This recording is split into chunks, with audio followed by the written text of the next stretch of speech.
When we talk about kind of brewing styles, it's easy to talk about the history of brewing. From the first fermentations which were accidental, right? Somebody stumbled over a puddle that had some grain in it, that had some yeast in it, that eventually made a little bit of sour taste in beer that made them feel good.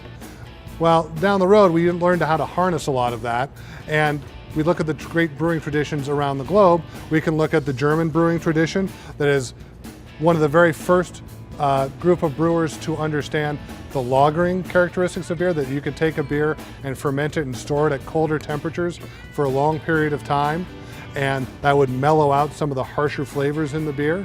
So the Germans were very innovative and a leading edge in terms of taking brewing tradition forward. Another thing in Germany that they are very serious about is a concept called the Reinheitsgebot. It's actually the German beer purity law, and it dictates that beers made in Germany are made with hops, malt, yeast, and water.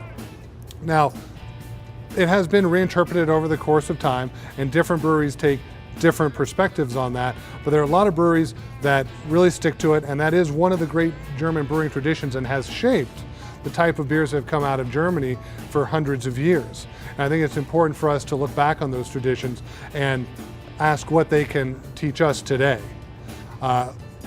Not far from Germany, we get to Belgium, and the brewing traditions there are very, very different than what they do in Germany, which is kind of intriguing, and it's a kind of a curiosity at times to how these folks come up with beers that are based around yeast flavors, kind of farm to table thinking of brewing. So we're brewing with what we have available.